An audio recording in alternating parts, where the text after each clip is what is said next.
Mermaid lore to me is so funny because it's like men sailing around the world going, oh, look, that creature looks vaguely human. I wonder if I can fuck it. You're still listening. This is our final transmission.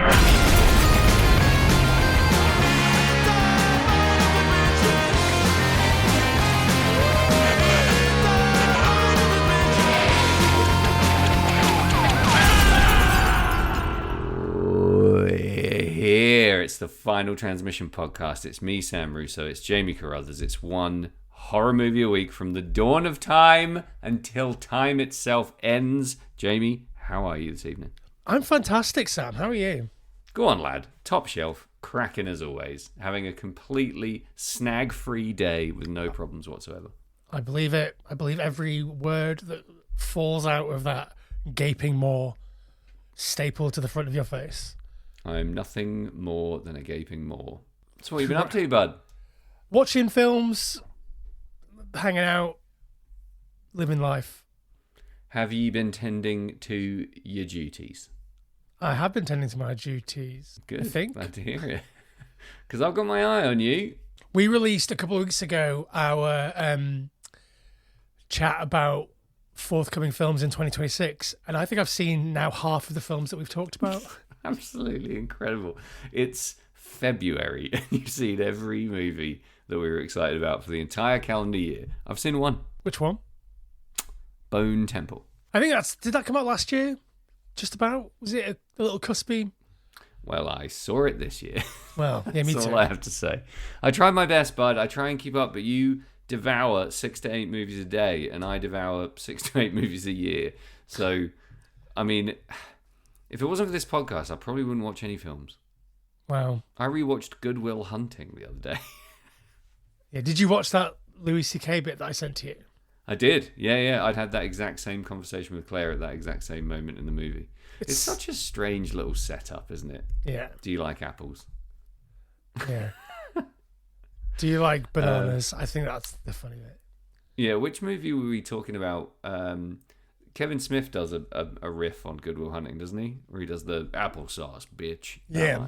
Good Will Hunting 2, hunting season. Hunting. I guess you're just not that good, Will Hunting. What movie is that? I believe it's Jay and Silent Bob Strike Back. Cool. I think that might be a good film. I'm remembering it's really good. I Is think it not good? I think it's a fine film if you like all the films that precede it, because it's just a bunch of in-jokes based on previous properties. Well, there's a place for that. I think that sounds lovely right now. Yeah. I think that's all my brain can handle. But we're not talking about Good Will Hunting or Jay and Silent Bob Strike Back, Sam. This week, as a special treat, we're going to talk about the batshit fever dream that is Robert Eggers' The Lighthouse. Why is that a treat exactly, Jamie? Well, in our 2026 film chat, you mentioned that you liked it. Yeah. And I hadn't seen it since it came out. I watched it in the cinema, but I hadn't seen it since. So it got me thinking, maybe we'll do that. And so we're doing that. Look at you, eh? 2019? 2019, it's Eggers, it's The Lighthouse. Yeah. This was, I would say, quietly but effectively hyped. I remember being quite excited about this for quite a long time because it was once again billed as a horror movie, the same way The Witch was. It was marketed as a horror movie. Well, I saw sort of two streams of marketing, which I thought was quite clever. One was like very horror-centric, and one was way more a folk tale. Much lighter on the horror, much more much more of a presentation of the artistry of the film. Probably for two different markets, but I think they did some A/B testing on that, didn't they? They definitely did. But the buzz around this was pretty high. I remember being excited about seeing it at a picture house. I think it had a mainstream cinematic release as well, maybe not a huge one, but it's a Robert Pattinson, Willem Dafoe movie, basically, isn't it? So there's serious star power, even if it is art house as all fuck in every single facet. I remember walking out of the cinema feeling like I'd been assaulted. I thought you were going to say, like, you gave up on it and walked out. No. Well, at the credits. Yeah. I didn't stay It's for funny. the post-credit scene with Nick Fury and the... Yeah, I've spoke to a lot of people who consider this to be a completely crazy film, and obviously, like, a lot of famous reviewers cited how surreal and strange it is. I'm a bit worried because I don't feel that way. Interesting. I just don't think it's that weird. Like it feels a little bit like David Lynch making a Wes Anderson movie in a way.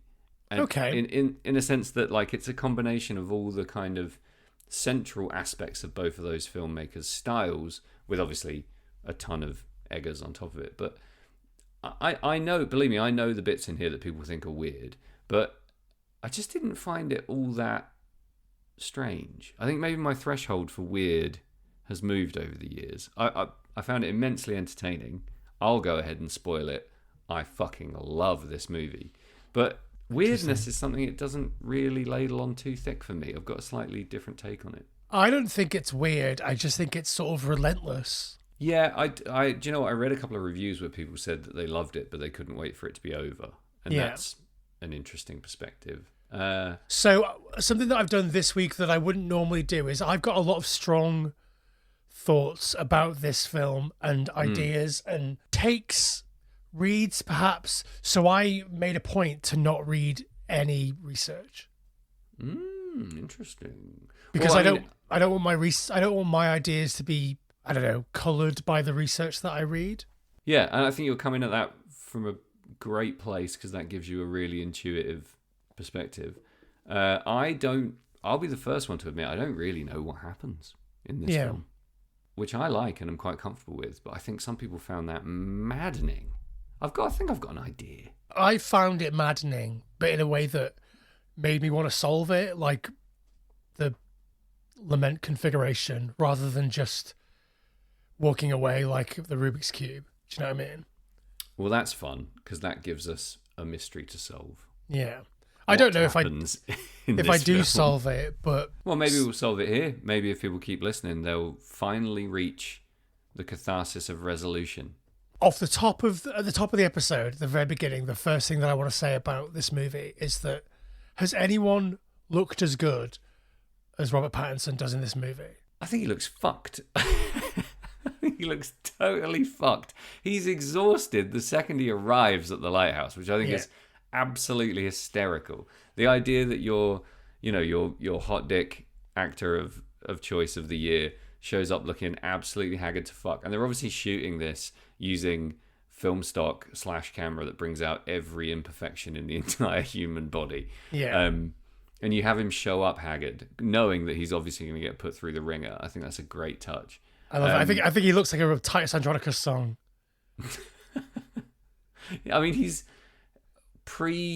we find out why. He's very weathered when he arrives at the lighthouse. It's because he's been a logger.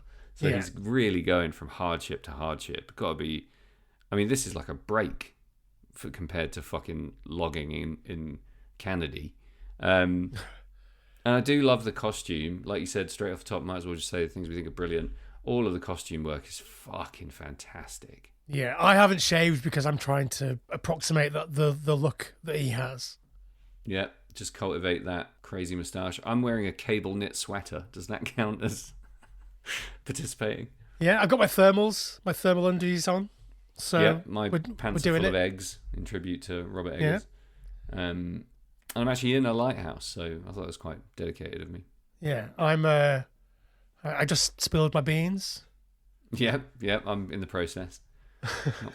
Can't quite get there. So my sort of non-spoiler review is that I don't think I like this film. Right, I'm not convinced. Yeah, I wasn't convinced that you would. I sort of love it, but I don't like it. Do you know what I mean? You don't enjoy it, is it one of those? Yeah, absolutely. Yeah. I think there's so many films we've covered that I think are really good, but that I fucking hate. I think I don't hate it. I just sort of... You can't handle it. Yeah, the way that you feel about, like, a problematic family member.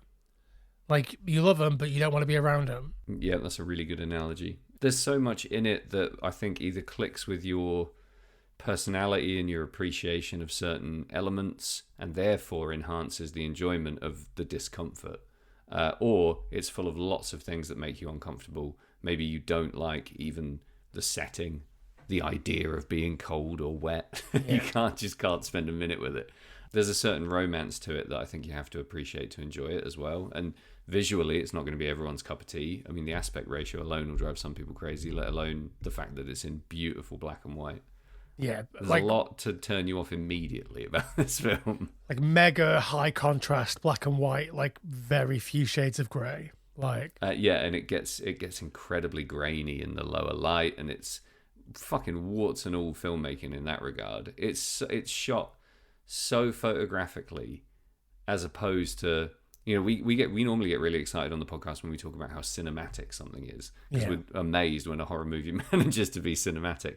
But this transcends that. Like every single, you can pause this at any moment and you've got a beautiful photograph. Like there's so much going on in such a small frame. I think it's incredibly well shot. There are quite a lot of places where you can pause it and you're just looking at a hunched over Robert Pattinson jacking off in a woodshed. Can you imagine the fucking hardships these men went through, Jamie? Jacking off over another man's carving of a fucking mermaid. Torture. Yeah, fucking the hole in the mattress where the mermaid used to be also. Yeah, I mean, we've all been there, I guess. But I think part of my struggle with this film is that all the work just looks like really hard work. Yeah, there's a lot of... That's what I'm getting at, bud. There's nothing for you in this movie, really. It's a lot of rough weather, harsh conditions, hard work, solitude, and fucking bleak old communication between two humans in a very intimate manner. When the rum runs out, there's nothing left for you. Somebody should remake this as the open plan office. What do you mean? Just like, I don't know. I want to see the same movie but set in an open plan office with, you know, a young marketing professional and his head of department forced to, I don't know, battle the ancient sea gods of sushi. SEO. There'd be sushi involved. I would rather die than see that film, I think. But I would watch the prequel to this, absolutely. I would watch the story of young... What's his fucking name? Pattinson himself, a logging man. Yeah. Either accidentally or on purpose killing his boss. I'd love to see that. All right. Well, we're sort of drifting towards some spoilers. So why don't we take a break and come back and get into some actual spoilers? Break mode, engage.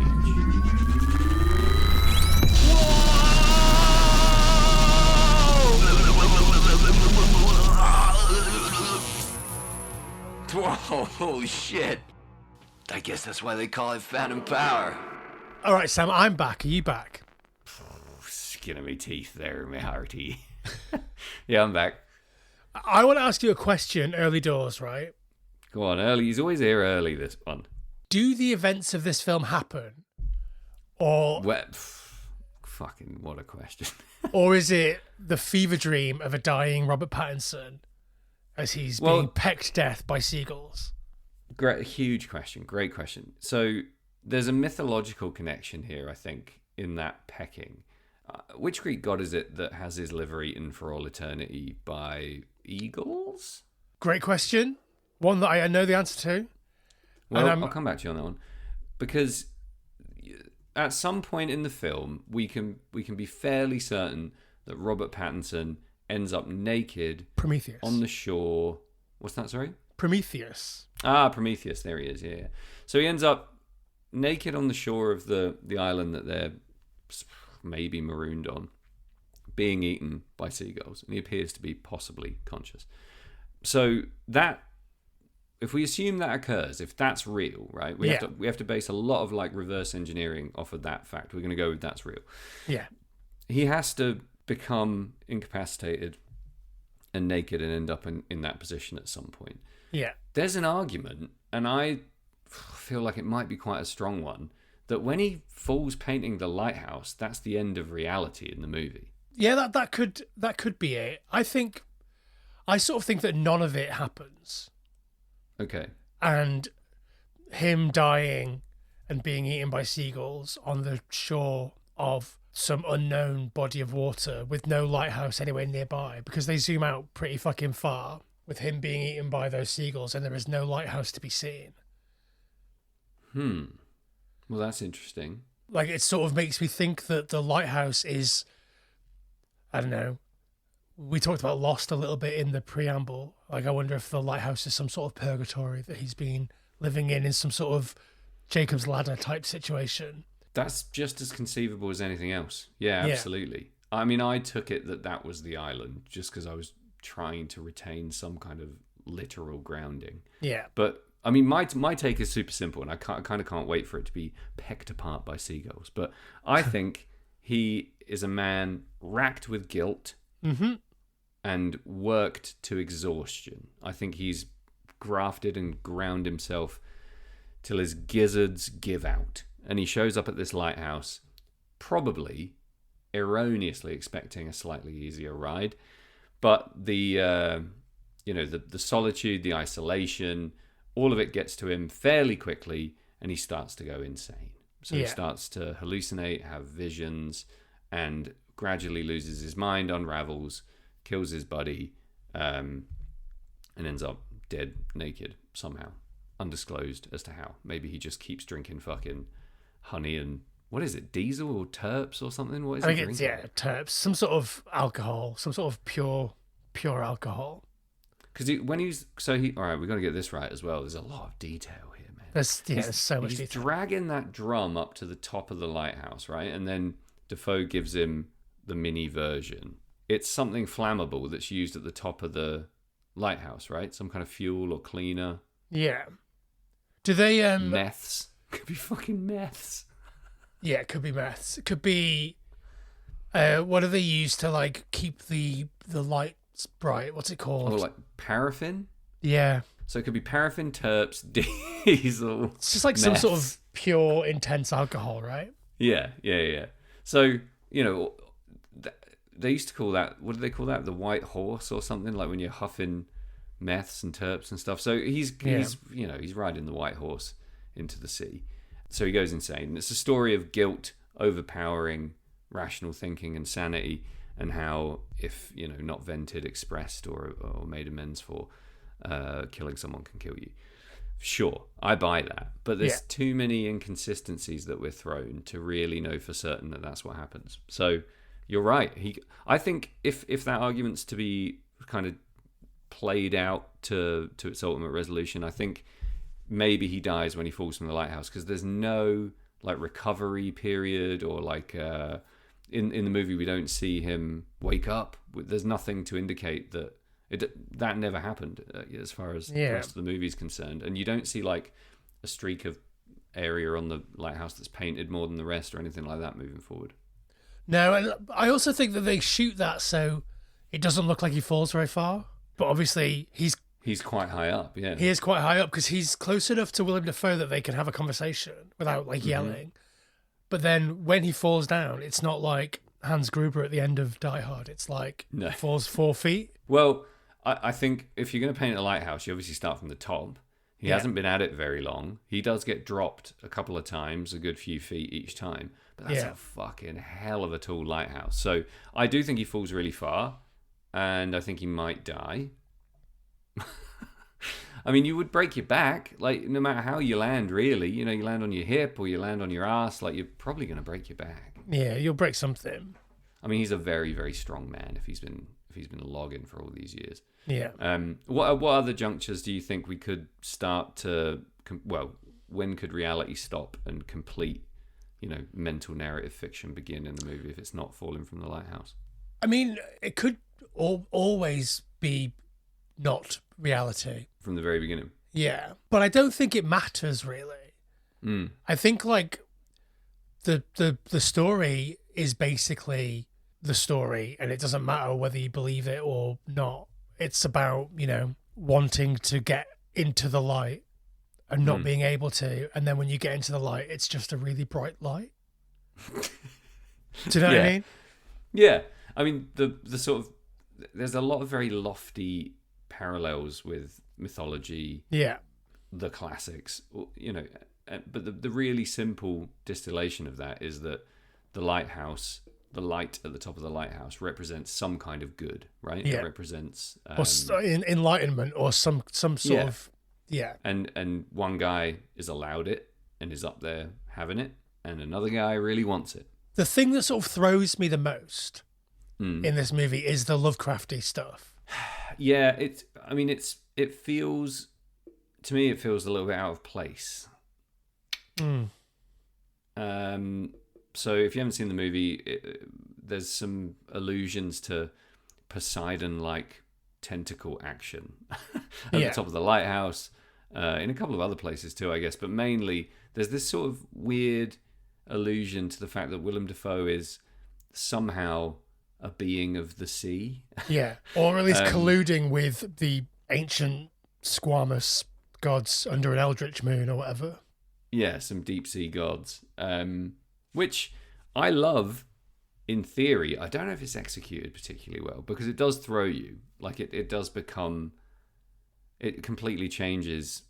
If you just buy into it and you're like, oh my god, he's got tentacles, you're kind of fucked for the rest of the movie, because it doesn't resolve or explain anything. And if you just ignore it as a hallucination or a representation or, a manifestation of some psychological distemper, then we're kind of also fucked, because it just lingers in the back of your mind for the whole movie. So it's a weird choice. I assume it to be hallucinatory. Yeah, I think so. I think, like, he's only Ephraim or Tommy or whatever is only given like tiny glimpses into what's going on in the tip. What's the bell end of the lighthouse called? The light. But there is also the lantern room. Yeah, the lantern room is probably what I'm getting at. That's where Ephraim wants to go, isn't it? But like, he can only see snippets in that space, and his brain is filling in the gaps of what he's seeing and what he isn't seeing. I guess I read it like that, but it does bump me a little bit that this weird, ancient, evil monster stuff is happening. It does sort of come from a different place. It's the only bit in the movie where the visuals are shite as well. Like, how could you ruin such gorgeous film stock photography and cinematography with a CG tentacle? But I would think you see it so fleetingly that it doesn't... I don't think it ruins anything. Movement just doesn't look real to me, and that's just immediately like, oh. But it is what it is. I think that is a really strange decision from where I'm sitting, both the CGI and the whole idea of the tentacle.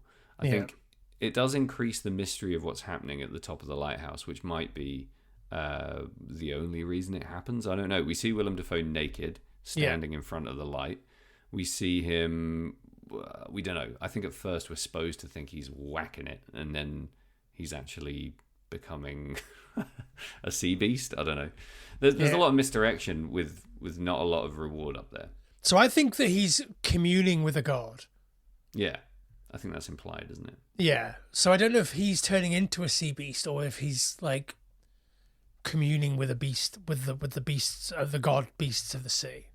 But yeah, I think like it's just an interesting thing to chuck in there, but it doesn't really mean anything or matter, really.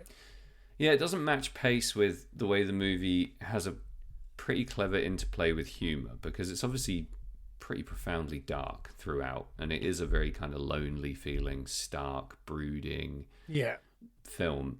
But there are really perfect pitch black moments of humour peppered throughout. And I think if they'd introduced this, like you said, semi-eldritch horror in smaller doses or in a slightly different way, it might have worked. But yeah, I'm not all in on it. That's the one thing that doesn't quite work for me. Yeah, I think like the stuff that happens in the lighthouse is basically supposing all of the myths and legends about the sea are true. Yeah. Because the seagull that he beats to death in that horrible seagull beating to death scene only has one eye. Yeah. And when he sees the head of the previous assistant, he's only got one eye. Yeah. So the implication is that he's the seagull spirit of the previous assistant. Exactly. And then obviously mermaids and their wonderful vaginas. That is an enormous vagina. I had no idea that mermaids had such humongous clunges. It's very inviting. I don't know if inviting was the word I would use. It's certainly a honking great snapper. Yeah.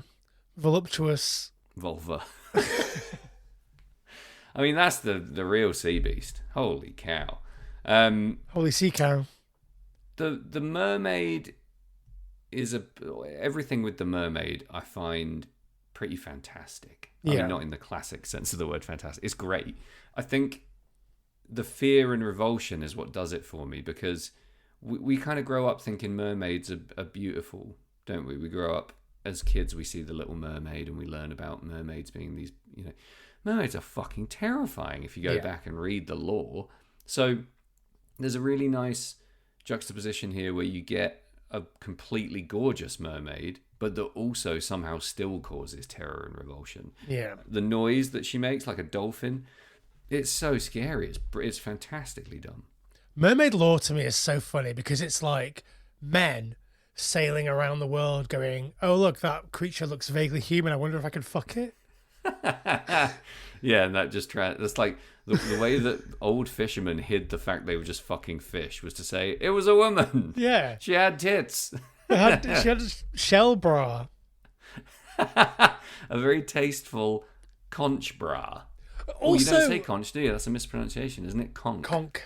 I learned that from the new Sam Raimi movie. Did you now? I did, yeah. Where the fuck did I learn it then? Don't know. Cornwall, probably. Someone Cornish. The idea also that mermaids are swimming around under there being like, I hope no one sees my boobs. I better get a couple of conchs together. I get a shell bra. Well, she's not worried about anyone seeing her vagina. Let me tell you, fuck me sideways. Yeah, all of that stuff is great. Yeah. All of everything is great. I mean, we took all of everything is great. Within the context of this movie. Obviously not in the world. I read the news. The total absence of... I'll probably get in trouble here. There's not a lot happening on this island that you could call classically feminine, is there? There's two crusty, dirty old lighthouse keepers just jacking off, being filthy, and drinking shitty pissy water, and hurling turds in their own faces, and puking in the waterlogged living room, and then wading around in it. And then you do get this mermaid character appearing in the middle, and it does bring this kind of stark reminder that they are crushingly alone, aren't they? Brutally alone, even only for 4 weeks, if that is all it is. So it is a real splash of colour. The timeline of this movie also doesn't really lend itself to any kind of reality. No, and it's quite deliberate, I think. Yeah, 2 weeks pass in the first 2 minutes, like the first 8 minutes of film. If we believe Willem Dafoe, yeah. Yeah, and then, and then another 2 weeks pass in the next half an hour. And then in the last 20 minutes or so, Willem Dafoe's like, it's only been 2 weeks. Yeah. So my take on that was really simple as well, and I don't know if this is too reductive. I think there's a part of him that has no concept of time. Yeah. Genuinely, because I think he's insane. Not in a pejorative, I just think he's absolutely bananas. Yeah. And the other is that he's obviously, well, maybe not obviously, I think he is manipulative. He exists in a perpetual power struggle, and I think he has the ability to be deeply, deeply manipulative. So I think if you have no concept of time and you're a master manipulator, your timeline's fucked. You've got a soupy mess of noodles for time.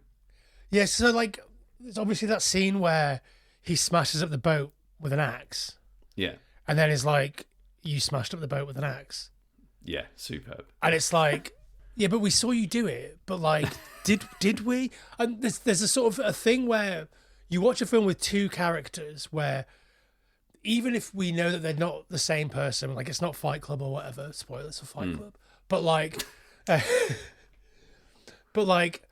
there's a thing where you're watching two characters where you know that really you're watching two halves of a person talk to each other, whether that's the writer or the director or whoever. Like, it's always two disparate ideas that live in the same brain coming out. Yeah, two aspects of character kind of clashing or whatever. Mm. But I also sort of think that there are two Willem Dafoes in this movie. Okay. He's like, there's a Willem Dafoe, what's his character called? Thomas Wade? Thomas Thomas Wick. Thomas Wake. Oh, wait. Yeah. So there are two Thomas Wakes. I think there's like the batshit crazy staring off with that insane Willem Dafoe face. Tom Wake. And then there's also like the dressed up, wearing his little waistcoat, like making sense, being vaguely sort of philosophical about the sea and the loneliness and the isolation. And it's almost like, yeah, he fulfills these two different roles depending on where Robert Pattinson's character is at that moment. Yeah, I thought there was at least some attempt to talk about alcohol in this movie, because originally we have Thomas Howard, Pattinson's character, abstaining from the rum. I'm guessing rum. Yeah. Yeah. And we have Willem Dafoe having like a, fairly moderate tot every night, and then it descends into complete madness. There is a loose corollary between how much they drink and how mental the film is, and what they drink. So I thought maybe Thomas Wake's character was just a little bit better when he was sober and more batshit when he was drunk. But like he does a lot of the batshit stuff when he's not drunk. True. Well, he does a lot of... He's expressive verbally a lot when he's not drunk. And then when he is drunk, he's a bit more physical, a bit more... not violent. Like he's not good dancing. He's not drunk when he does the curse of the mariner or whatever. Yeah, that seems in keeping with a sober ex-seafaring lighthouse keeper. Any opportunity to deliver a Poseidon-led monologue, knock yourself out. I don't know. I think this is why the reason this is so great is because he is an incredibly complex character, and obviously has a deep and rich and long past and history of which we get snippets, and we get sailors' tales, we get twin tales. I mean, the really interesting thing for me is the gradual revelation of Thomas Howard's character, because that he's not Ephraim Winslow. Yeah, exactly. Yeah, that he's A, somebody else, and B, has a dark secret, a very beanie spill, and just also that he's not this boring, surly, not lazy, slightly ineffectual goon that we think he is at the beginning. We think, we're stuck with this guy. We've got this colourful, extravagant, exciting, charismatic Willem Dafoe character, and then we've got this moody little dick to deal with for the rest of the movie. And he gradually comes out of his shell and gets more interesting. I don't know if he does, but... You don't think so? No, but carry on. No, well, that's all I was going to say. Tell me why not? I think that he's kind of a blank canvas for you to... He's almost like a self-insert type character, right? So you can put yourself in that place. I think, yeah, he's definitely quite relatable in that respect in certain moments. Like, I think if you've ever had a hangover, you can relate to the fact that has to be one of the most brutal hangovers in cinematic history. Drinking all that grog, waking up on the floor with your pants down, and then having to go empty the brimming shit and piss pots and just hurling them into your own face in the wind. I think we've all been there. That's very relatable. I was once sick off the side of a ferry, and it all blew back into my face. That's incredible. It was fucking awful. You wouldn't have the sense to be sick against the wind, away from with the wind. What do sailors say? I don't know. That's punishing. And then he stinks of shit for so long. It's really good. I think I relate to his short fuse and everything that he finds annoying about living in such close quarters with such a stinky, farty old man and all that stuff. But I think as soon as we find out there's a dark history there, I'm instantly 1,000 times more interested. Yeah. Someone who's been a bit of a factotum and a bit of a wanderer and has covered a lot of the American continent, just trying to find work that he can actually succeed in and eventually raise a roof. And, it's very Steinbeckian kind of storytelling there. But we want to know what he did, and those flashbacks are gorgeous. And I found him, 100 times more interesting when that detail comes out. And you want him to keep drinking so he reveals more, but that brings the chaos. There's a really fun sort of drag and drop thing going on there with his character that just fucking, I don't know, I like to sink my teeth into it. The casting of the real Ephraim Winslow is incredible visually. Like, I don't... Yeah. He doesn't really need to act or do anything, so that's fine. But, like... He's blonde. It's just like, yeah, he looks like an absolute angel. Do you know what I mean? He just looks like a pure being of God's light. But it's so clever to go from the bleakness of the lighthouse. Yeah. You've got to differentiate between the two locales, the trees. You know, we're going from, you know, Canadian logging community to the lighthouse and back, and you don't question it for a second. It's like one frame, and you're like, that's Canada. That's Ephraim Winslow, and that's where he died, on that log jam. Yeah. Phenomenal. I have a complaint. Go on, complain away. It's a Robert Pattinson based complaint. Who I really rate Robert Pattinson. Obviously, he was in the Harry Potter movies and the Twilight movies. So I don't know anything. I haven't seen any of those. Who's he in Harry Potter? Cedric Diggory. Oh, I think is he a kid? Yeah, he's like. Oh right.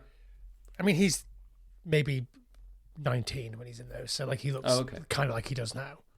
Right. And so he's straddled two franchises that I don't care for. I have a bit of a fun relationship with the Twilights. I think that they are really silly and fun.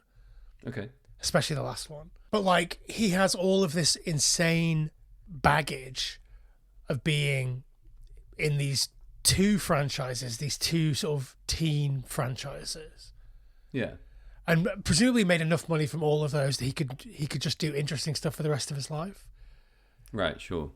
Same as the guy that plays Harry Potter, what's his name?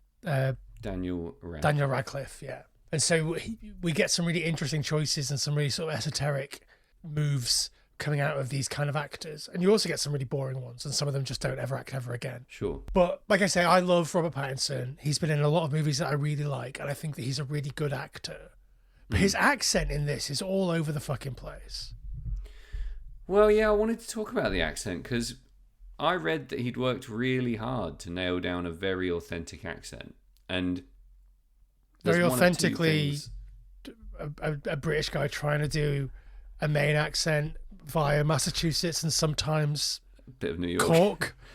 Well, this is what I mean, right? So I'm going to be a bit generous here as someone who doesn't really care for Robert Pattinson very much. But there's one of two things happening. Either we're hearing this correctly, and it's a very, I don't know, strange delivery of a specific regional accent that we can't quite pin down.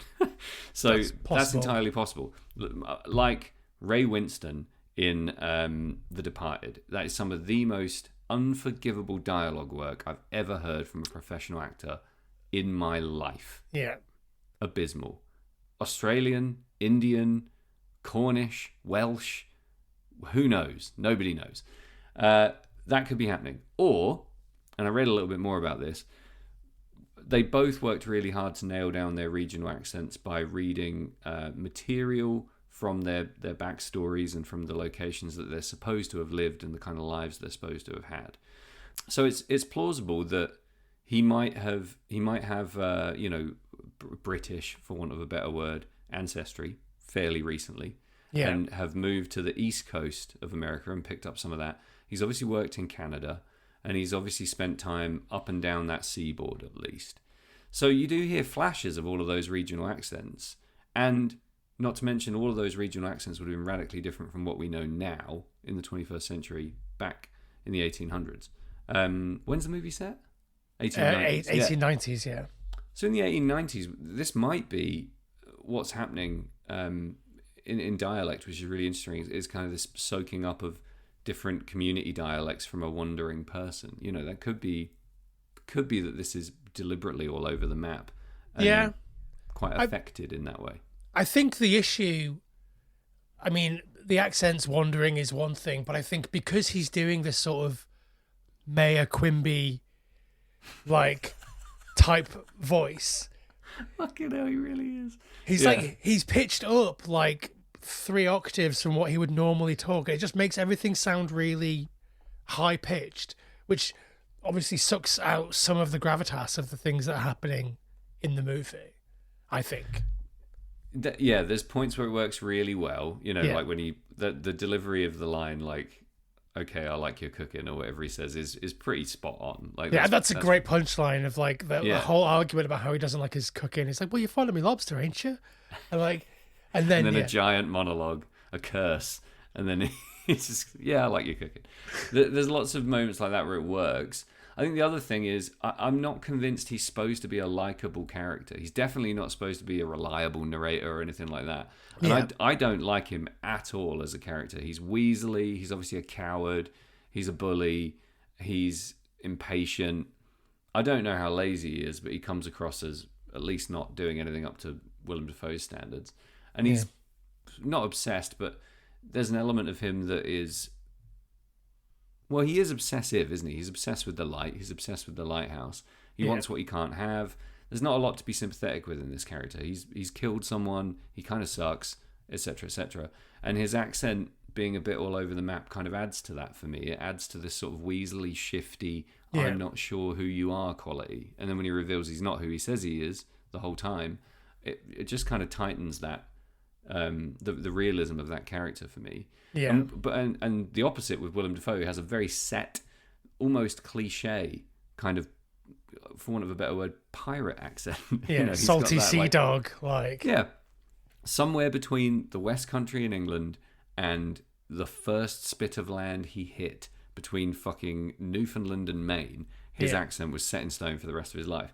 And because that's so reliable and so stable, if at times borderline incomprehensible, he's a really strong counterpoint to the mercurial nature of Pattinson's character, I think, and that just makes them work together really well. But it is a bit of, that accent is a bit of a rough hang. I don't know how realistic you need to be for the benefit of the audience. Do you know what I mean? He could have just had like you said, a Maine accent and we'd be done with it. But is he any good at accent work in other movies? As an English actor, he must have to do a lot of American. Yeah, I think so. I think generally his American accent work is pretty good, but he normally plays characters where their voice is pitched much more at his own pitch. Okay, cool. I think I've maybe only seen him in that Batman movie. I would really recommend Cosmopolis. Okay. It's a Cronenberg movie. Oh yeah, that's been on the list for a while. Do you think Willem Dafoe is wearing a fat suit?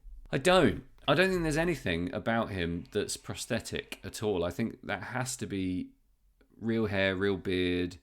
The tattoo I don't think is real, but I don't think there's much happening there. Why do you think? I think he's just got lots of layers on. There's a couple of scenes where he just looks like much fatter than he does without clothes on. Because he's pretty famously rake thin, isn't he? Yeah, Very wiry, lean, sinewy. Yeah. Do you know what? I don't want to go on a rant here, but the pirate ship tattoo on his chest, or the ship tattoo, sorry, on his chest, is absolutely gorgeous. And when I was a kid, I thought every tattoo I got would be like that. And I was absolutely mortified to see that all the tattoos I was getting for my first few were really brightly coloured and like lined really well. And I was like, aren't they supposed to be like green and manky and falling off and like blurred? And they were like, they will be, just wait 60 years. I was like, oh, fuck me, I just want to look like an old sailor. I don't want to look like some fucking emo singer. You need to stop getting tattoos of little aliens and stuff then. Yeah, true. I don't think Willem Dafoe's getting a little alien tattoo. I mean, if you're like, I don't know if there are any other visible tattoos in the movie, but if your one tattoo is a whacking great ship on your chest, you've nailed it, pal. What a character. I really think, all hyperbole aside, in all of cinema history, I do genuinely think that Thomas Wake is one of the most arresting and interesting characters. I will in a watch movie. Willem Dafoe do anything. I think he's one of the greatest actors we've ever had. Yeah, I couldn't agree more. I mean, his whole burial scene where he's just sort of... There's something about the scene setting around the burial where it doesn't feel committal. It feels like he's submitted to it. Yeah. And it almost feels like a consensual burying. It's so strange. He's obviously like concussed to fuck or something, something strange has happened. But it's such a... that is a very surreal scene and very dreamlike to me. Like those roller coaster dreams you have where the roller coaster's flying off the rails and going all over the place and it's all black and white and swirly. It just feels like that. And I think, like you said, in someone else's hands, that accent and that kind of acting could be dire. Yeah. It could be so insufferably poor, but he elevates it 1,000 stories high. Yeah, it's weird because Pattinson is doing the Mayor Quimby voice, and Thomas Wake is essentially the fucking sea captain from The Simpsons. It could be very silly. Yeah, and at times it definitely is. Like, there are some really fun, silly moments. But like you said, you can't have Willem Dafoe delivering those monologues and those speeches and think it ridiculous, because... Yeah, there's literally nobody else that I could possibly cast in this role. Not even Nicolas Cage. You've already nailed it with gravitas. That's exactly what it is, isn't it? Yeah. But the range as well. He does go from genuinely horrific to genuinely hilarious, right the way through to real deep pathos, to being, blackly manipulative, wonderfully weird. There's a huge amount of range for two blokes on a fucking island, never really out of each other's paths. Can we dig into the visuals a little bit? Yes, please. So, have you done some research? No. Okay, good. What do I look like to you? A fucking nerd? Like, kind of. Yeah, true. My assumption on the visuals is that it's based a lot on very old films like German Expressionism, Fritz Lang, like stuff like Seventh that. Seal. Yeah.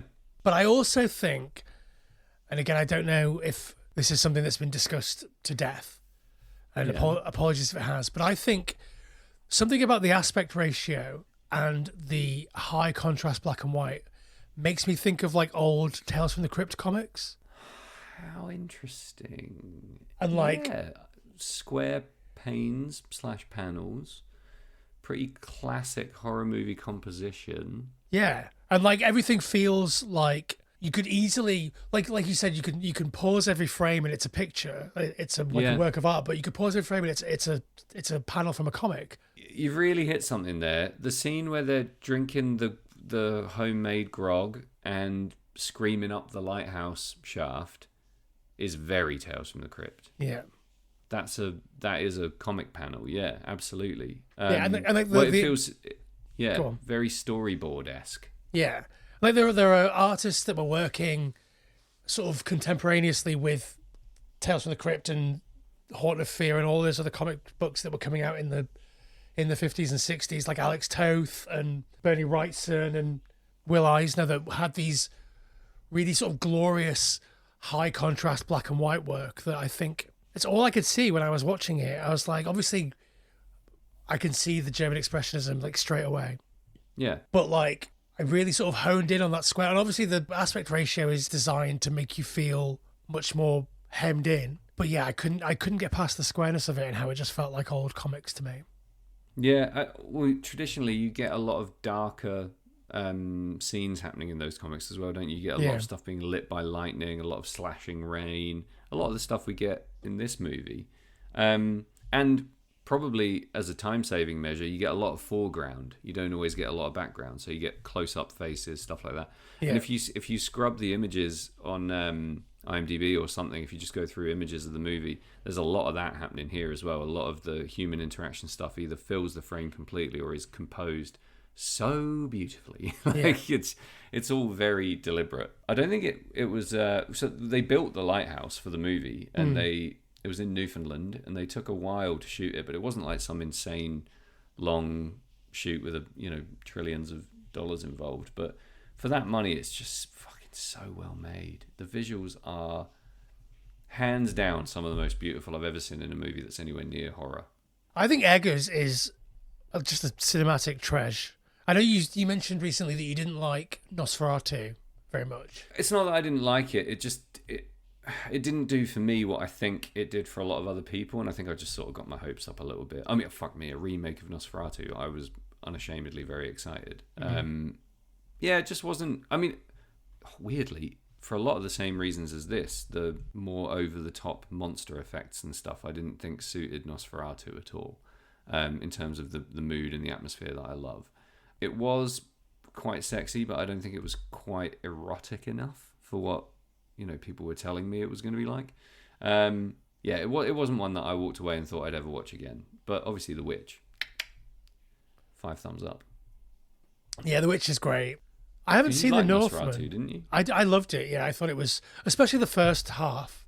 Yeah, it it all gets a bit stuff happening in the second half, but like Yeah, a bit too much stuff happening for my liking. when Nicholas Hoult gets to Castle Orlok or whatever, I think it's just some of the most beautiful stuff I've ever seen in the cinema. Really? It was some of the most bang average stuff I've ever seen on the back of an airplane chair, I'll tell you that much. Well, yeah, I don't think that's quite what old watched it on, Eggy Boy had in mind when he was... I watched it on an old Etch-a-Sketch, how it was intended. I haven't seen The Northman either, and I sort of avoided it deliberately because there's not much I'm more bored of or disengaged with than modern Hollywood tellings of Viking stories. It's also highly buffed and polished and fucking disgustingly unrealistic. It sort of turns my guts. But in Egger's hands, it might be a slightly different story. I think, Eggy might do all right with it. I think you can't. The problem is you can't believe any of the marketing, can you? Because they're deliberately trying to manipulate a broad and dumb audience. So you're always going to get the worst possible interpretation of the film in your marketing comms. Yeah. However, the very brief little skim I just did of some images, not to ruin it for myself, I thought it looked pretty good. Maybe I'll go back and watch the Northman. I'd be well up for watching that, mate. Another thing that that this reminded me of is Withnail and I. Oh yeah, how so? Just two men desperately trying to get drunk, can't get drunk. Yeah. Got on holiday by mistake. Like it's almost like a serious take on Withnail and I. Yeah, I can totally see that. There was also a few scenes at the very beginning that I thought were very Wes Anderson. I know I said at the top, but they're basically stills, and the characters are breaking the fourth wall, and there's a lot of scene setting type shots where people are. Yeah, I don't know what it's called. There's definitely like a film word for it, but Wes Anderson will like pan over quite quickly and stop on someone who's kind of performatively doing something, like hammering a nail 3 times and then looking at the camera. Like the whole way through The Life Aquatic, they do that from front to back, which is quite a comic strippy film. And I got whiffs and wafts of that throughout this, in a very welcome way. Whiffs and wafts in a welcome way. Did you find the struggling to jack off in the outhouse in a storm scene alarmingly relatable? I don't know if I find that especially relatable, but I've been on tour a lot less than you. Yeah, but on balance, you must have way more intrusive thoughts. My intrusive thoughts just lubricate everything that's happening. Yeah, actually, when I was watching it, I was like, wow, this would just be getting Jamie there in no time. Tentacles and fucking dead people. Well, without going into too many details, I found that scene very relatable. I mean, I also love the strand. This is what I mean about the complexity of the character. I mean, this isn't a short movie. It is 2 hours. And I know there's only 2 characters on screen, but the amount that Willem Dafoe squeezes out of this brief is fucking almost unbearable. The fact that he may or may not be writing in his log that Robert Pattinson's character is, fucking up on every level of all of his duties and has no moral fiber, doesn't work hard, is engaging in self-abuse in the outhouse. Like, he's just chronicling the guy's fuck-ups while trying, on the surface at least, to be his mentor and friend for the most part. What a layer to add to that character. You just don't see that coming at all, do you? It's a sly, duplicitous, shallow move from an otherwise, a character with boundless depth. I find the idea of like sacking someone without pay after they've spent 4 or more weeks in an abandoned lighthouse with a crazy old man to be the most outrageous thing in this film. And he basically made you drink. He forced you to break all the rules, and led you into this complete clusterfuck that undoes all of your good work. That's what I mean about the manipulation and the duplicitousness. Duplicity? Whatever it is. But regardless, that is such a fucking dick move, isn't it? Like, yeah. But why could he possibly be doing that? But it's the point that he isn't.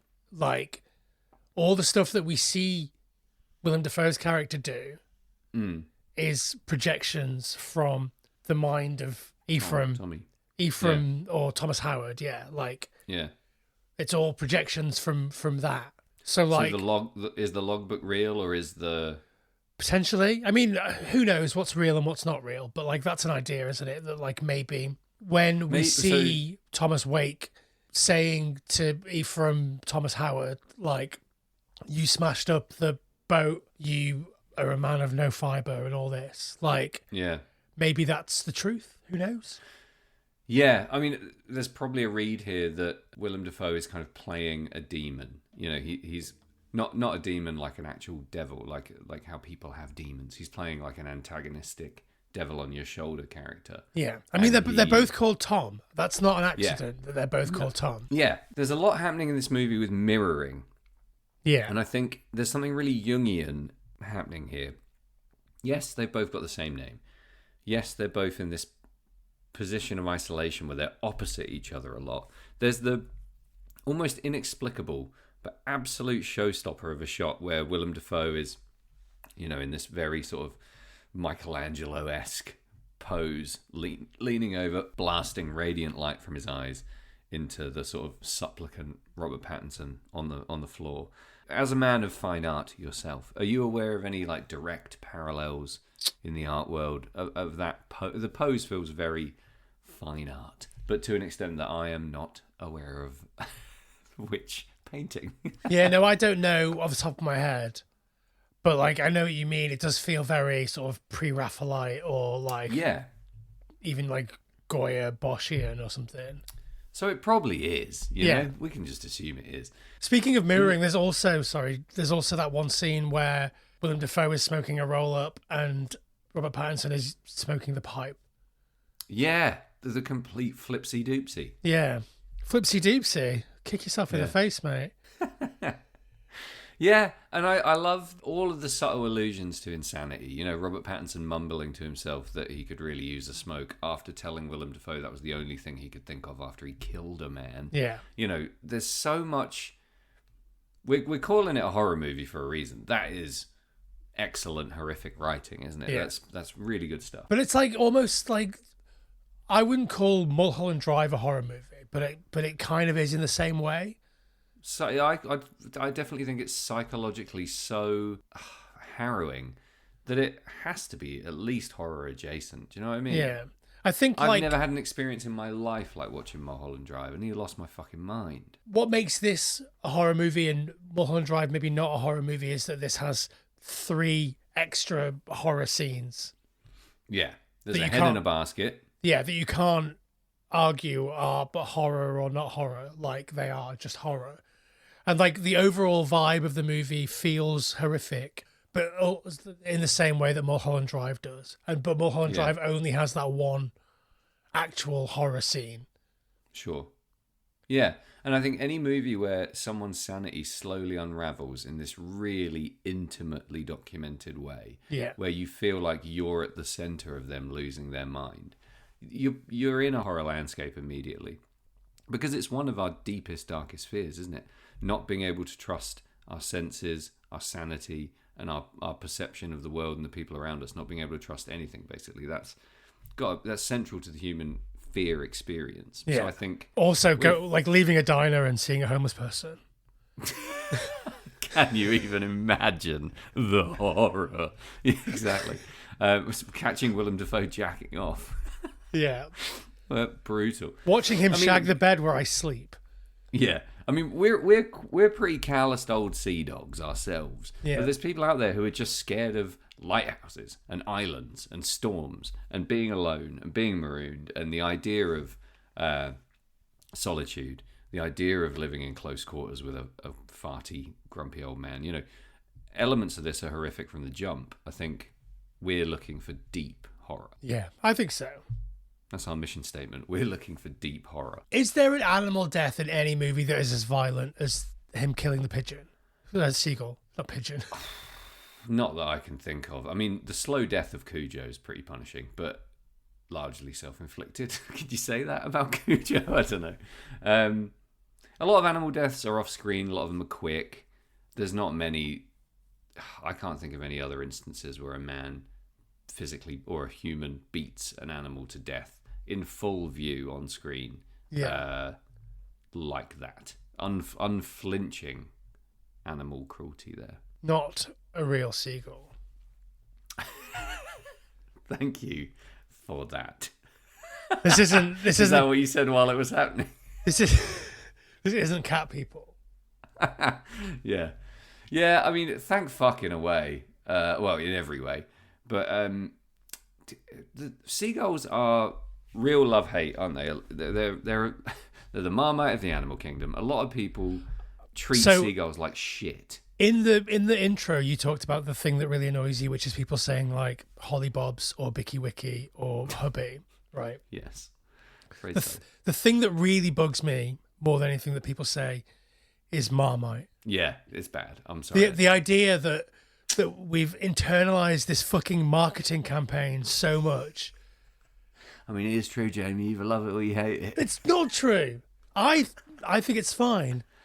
Yeah, you're the exception to every rule. You're I'm not. impervious. Plenty of nobody's like, do you know what? I fucking love. Some people maybe are like, I fucking love Marmite, and some I people am are like, honestly like that. I look forward to it every single day. and some people probably think that they fucking hate it. But there are literally dozens of us, Sam, that think it's fine. I trust the market research of good people at Marmite, Jamie. I don't think there's anyone out there who thinks it's just fine. I think like that, giving someone your last fucking Rolo, this is just bullshit. It's bullshit marketing. I mean, I think that's quite good marketing, but it is bullshit. Yeah, it's good. It's good marketing, but to fucking anyone. But mate, how good were Rolos? Fucking hell. Do they still exist? Yeah, I had them semi recently, but you've always got to be at a weird corner shop in a small town, I think, to find Rolos. Or maybe that's just where I always am. I don't know. Not anymore. City boy now. Yeah, look at me in the big city. I can't even remember what I was comparing to Marmite. Killing animals? Don't know. Can't remember. Seagulls. Oh yeah. I think seagulls, maybe because I don't know, maybe just how I was raised, but I've got a profound reverie for seagulls. I think they're wonderful birds. I hate most them. people just but what people, pigeons and seagulls, people just relegate to some like subspecies that they think are disgusting. Maybe you can lead us through that mindset a little bit. So I live in a coastal city. Yeah, Swansea. And uppity, shitty seagulls are my life. Yeah. Like they're constantly around, going through the bins, squawking. Like they're awful. You don't like that they're muscling in on your action, is my theory. Any birds that get too close to stuff humans do, people lose their fucking minds. There are chippies on the seafront in Margate. Yeah. That say no refunds if a seagull steals your fish. Of course, that should be self-explanatory. Like sure, but like the fact that you need to make a sign suggests that that seagulls are targeting tourists. Of course they are. Well, they're targeting food. It's not personal. There's a food source. Can you imagine? You're a seagull, and all you really get is like dipping in the freezing cold North Atlantic and yanking out a live sardine every now and then, swallowing it whole, and maybe chewing it a little bit, and then some fuck walks out of a building with a deep fried lump of herring or cod, and you can just be like, yes please. Of course you're gonna. I think that is unforgivable You think behavior. It's bad behavior. I do, yeah. Seagulls don't live by the same moral compass as humans. Well, they generally. fucking should. Especially if they're the souls of dead seamen. All right, imagine you're the soul of a dead seaman. Imagine that, and you have wings. What's the first thing you're doing? I'm nicking a chippy tea. I might even go for a pucker pie. I think I would be going for... I'll be going for children's eyes, absolutely. Especially the slow-looking ones. Yeah. I've got a real jelly deals. I'm a big fan of jelly deals, so I'd be like circling like the little hut on the beach that sells jelly deals. Well, it wouldn't take you long because there's always someone who tries them for the first time and empties the whole lot onto the floor. I bet seaside bins in the heat of summer I bet they're full of jelly deals, cockles, mussels, the works. I think the jelly moral of the deals. story is You either love them or you hate idiots. them, right? That's the yeah, pretty much. Yeah, seagulls. Do you know? It's not. I've eaten some jelly deals when I was younger, and it's not the jelly part that freaks me out like a lot of people. It's the fact that the spines are still in there. That's just a little bit But it's minging. It's only the same as like a tinned sardine. But it's the pasty texture of it that's been in there for so long. I love it. So, yeah, people do love that. It's all Roll like mops. Do you like roll barrowed. mops? I don't know if I've had roll mops. You fucking love them, guaranteed. I 100%. I think I'm a seafood man. We need to move away from the idea that because seagulls annoy us. Maybe I'm the They're bad. soul of a dead seagull. Maybe when a seagull dies, it becomes a landlubber. I'm glad that you characterise yourself as a landlubber at least. A landlubber at least. I fucking love seagulls, and I hope I become one day. Yep. If you were a bird, what bird would you be? That's a really tricky question. Yeah. I'd like to think that I would be, I don't know, something crested. Oh yeah. A crested plumebill. Yeah, maybe like a roseate spoonbill. Wow, you're gonna be a little pink Floridian pecker. Yeah, maybe. Beautiful. What about you? You've got quite high ideas of yourself, haven't you? I'd be a fucking seagull, of course I would. I don't know. I'm annoying. I'm all over you. I'm everywhere. I've got no song to speak of. I just screech and howl. The seagulls are important in this movie. I think they carry a lot of symbolism. They're and disease. Portentous. Yeah, is that a disease? They carry a lot of gravity, and they're one of the first things we see. They're one of the last things we see. They're obviously very important, and I think it's to the detriment of the movie that we ignore the sort of heavy symbolism that the seagulls bring. I do love the idea, at least, whether or not it's true, that we're kind of looking at a Promethean character arc here, and at the end, old Patterson's having his liver eaten for all eternity. I think that's pretty beautiful. Would you eat Robert Pattinson's liver for all eternity? I'd eat it for a meal. Yeah. I don't think I want to eat one thing for all eternity. Not even if it was Rabbi P's liver.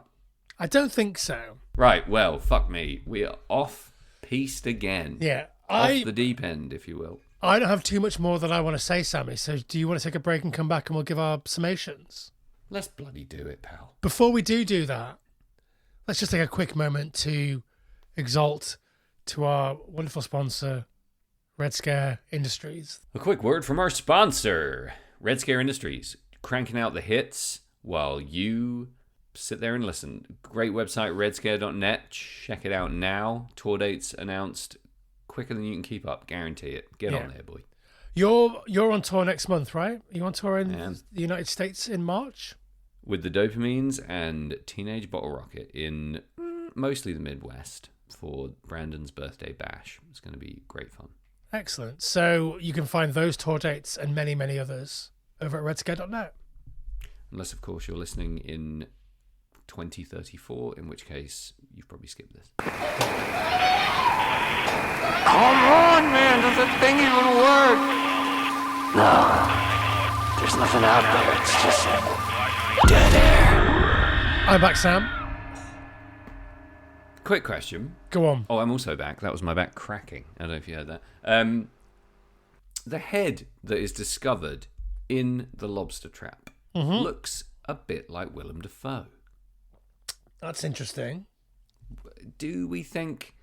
We don't know if the head's real, obviously. Yeah. We don't know whomst's head it beeth. But there's a glimmer of Willem Dafoe in that head. I think Willem Dafoe is just a salty dog, and this character is also a vaguely salty. Is his head really in there?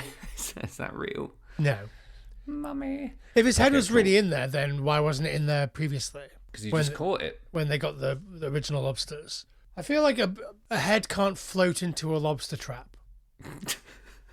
Well, that's why originally I thought Willem Dafoe's fucking put that head in there just to fuck with him. Yeah. When I thought there was something Macbethian happening here, yeah, first watch, I caught the idea that Willem Dafoe was trying to drive his wiki insane, trying to drive him off the deep end.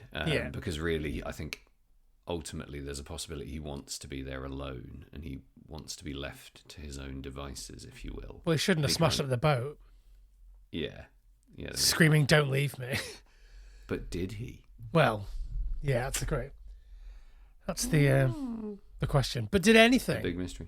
Did anything. That's a great summary for what happens in this movie. Did anything happen? I sort of think that it doesn't, that nothing happens, and it's the sort of dying lunacy of the brain trying to make sense of a life.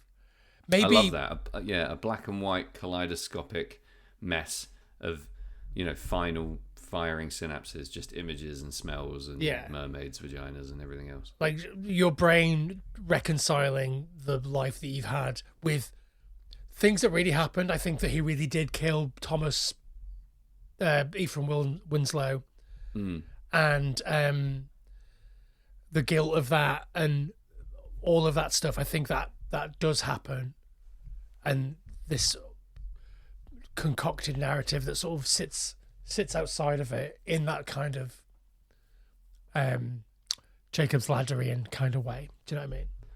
Yeah, in a very Hollywood sense, when characters talk about their lives flashing before their eyes, it's always a very perfect, linear, normally love-centric montage, isn't it? This is a much more convincing case for your life flashing before your eyes as seagulls eat your liver on the beach. Yeah. Because time is shuffled and jumbled, things are exaggerated, and as your brain slowly starts to switch off and spark back up and switch off again, there's lots of surreal stuff peppered through, lots of imagination, probably similar to that subconscious dream state. Again, a lot of collective unconscious stuff popping off in this movie. Very interesting from a Jungian perspective. I think when I die and my life flashes before my eyes, there will be a similar amount of me jacking off in woodsheds. When you die and your life flashes before your eyes, it's just going to be what it used to feel like when you ran down the corridors of a really big Choices or a Blockbuster when you were a kid. Just a billion movie titles. Let me Confronting the Shadow. Let me sum up some. Like I said at the opening, I love this movie. I don't know if I like it. I can't enjoy it. It feels like an affront to my senses. It feels like I'm being smacked in the face with a fish for the entirety of the running time. Yeah. But like just slightly out of grasp so I can't bite it. It fills me with like, I do see this movie as a puzzle that needs to be solved. And obviously we talked quite recently about like the level of access we get to filmmakers. And I don't know because I've not done a massive amount of research in this, but I have existed in the world for 7 years since this came out. And I don't think that Robert Eggers has ever come out and been like, definitively, this is what I was getting at here. Sure. And that's good. It's also fine for him not to have the slightest idea. Yeah. I sort of prescribe to the death of the author thing of like, once you release a piece of art into the world, it should be the audiences. Yeah. And you they shouldn't have to force your prescriptive idea of what it's about onto people, really. But like that could exist on something with a prescriptive idea. Like, yeah, it can also exist independently, Yeah. It's interesting to think of the fact that he's a kind of a vibe-led director, isn't it? He likes to create from an atmosphere rather than a linear narrative or an idea for a set piece or something. That tells me a lot about how much he cares about whether people understand what happens or not. Yeah. It's like, with The Witch, the Vivitch, like... The very, very itch. Exactly. The idea that, like, witchy stuff is real in this sort of post-colonial or, like, very early colonial America is sort of reductive and shitty. How do you mean? Because, like, the real people that were persecuted as witches weren't witches. They were just women. Yeah. And men. But, like, they were just, weird people that had strange customs. Or just people that pissed you off. Exactly. So the idea of taking that and being like, yeah, but what if it was real? It's sort of a kind of a shitty thing to do. Yeah, I can see why you would say that, but that ruins the whole movie for me, so ignore. Yeah, that's fair. I think, like... Most people love the idea of witches being real. Yeah, no, and me too, but, like, I think... Especially witches. Specifically that context of it makes it feel a little bit ickier to me, but there's also a read of The Witch, which isn't the film that we're covering, so whatever. But there's also a read of The Witch that, like, none of that stuff also really happens. Yeah. And it's about like the fever around all of that stuff. I think the Witch is, again, I've not seen The Northman, but the Witch is, I guess, the most linear of Robert Eggers' movies. Maybe Nosferatu, but there's also a bunch of stuff in Nosferatu that doesn't really make any fucking sense. True. And there's a lot, yeah. I think there's a lot to be said for not getting too hung up on what does and doesn't happen in the work of a filmmaker who plays so much with sanity and perception. Because I think it's a fun place to try and unravel certain mysteries. It certainly has been for us. I think you'll agree, dear listener. But it's also like utterly pointless. And if you go too far with it and start not enjoying the expressionism that's happening here because you can't get a handle on what's real and what's not and where the plot's going and what's going to happen here, then you're not really in the movie. You're just sort of, I don't know, like a cat without whiskers trapped behind the refrigerator, to quote Woody Harrelson from A Scanner Darkly. No, it's Robert Downey Jr., sorry. So yeah, I think... Fucking hate A Scanner Darkly. I know, that's why you never get my quotes from it. I love that film. Wow, great movie. Yeah. No. Top shelf. Don't take the car, you'll kill yourself. It's such a funny film. Maybe you need to give it another try. Maybe I do. Teeth are teeth. I've watched that film way too many times. Anyway, I guess what I'm saying is, thanks for letting me hijack your summing up. I think it's no mistake that a lighthouse looks like a big dick. I'm glad somebody was going to bring up the phallic symbolism in this movie. Yeah, I think, like, ultimately, this movie is about men trying to be peak masculinity and get to the top of the dick. And when they get there, they're blinded by their own hubris. Yeah, men with big dicks. Yeah. I think so. Is it one of your favourite big dick men movies? Willem Dafoe quite famously has a long old tallywhacker. Yeah, I think in the Willem Dafoe big dick canon, it's up there. That is. Ooh, obviously. But Antichrist is my number one Willem Dafoe big dick pick. Yep, big dick energy in that one. Yeah. The Antichrist has such big dick energy. I think one day we should cover Antichrist. Have you seen Antichrist recently? Not recently, no. Oh, what a horrible time. I can't wait to subject our audience to that. I remember when I made Kaz watch it once and she was so mad at me.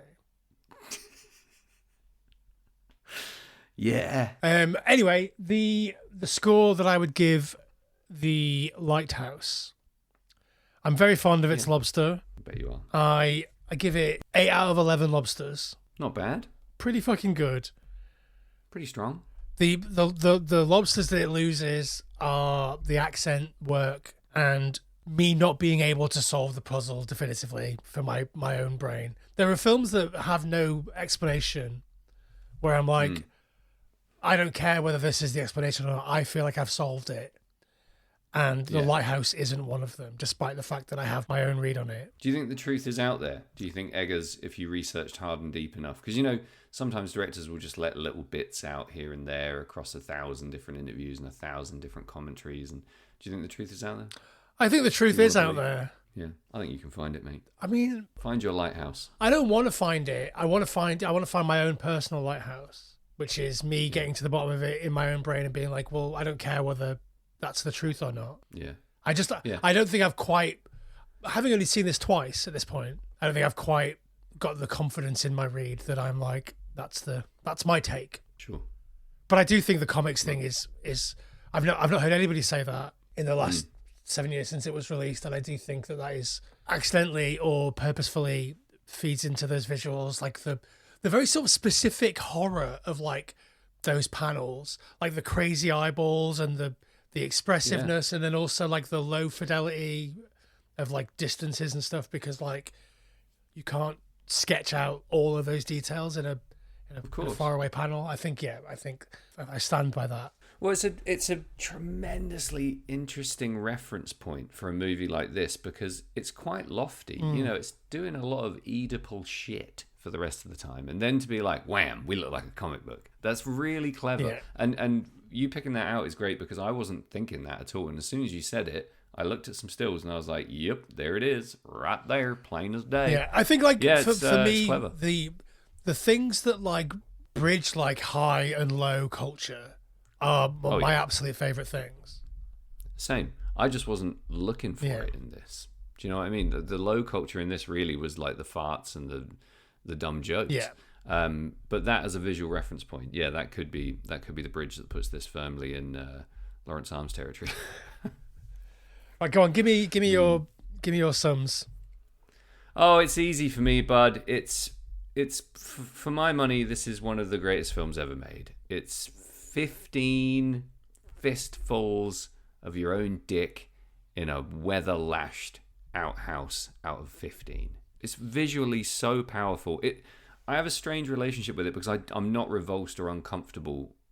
Revulsed? I'm not revolted or uncomfortable while I watch this movie at all, really. Like, I absolutely drink in the atmosphere, the tension, the setting. Everything about it is so textured and authentically brutal and isolated and frightening and strange and exciting. You don't know second to second what's going to happen in this movie. I love the unpredictability. I find the characters not believable in the classical sense where you believe these could be real people in the world, but in the movie, in the world that this movie exists in, they are perfectly rendered drawings of these crazy men, and I think that's wonderful. I love a lot of the mythology. I really enjoy some of the historical moments in the movie. I could talk about it all night. I just think it's about as close to perfect as a horror adjacent folk tale can be, and it makes me want to listen to Rime of the Ancient Mariner and drink rum and go nuts. All right, Sam, if you like this and you want to support us, you should, by just giving us $5 a month over at Patreon, where you get, in return for your $5, an unedited, uncut video and podcast versions of many, many episodes, much like this one, including this one. This one, Jamie's wearing a very seafaring beanie, a dock worker's beanie, if you will. I am. I'm wearing a cable knit sweater.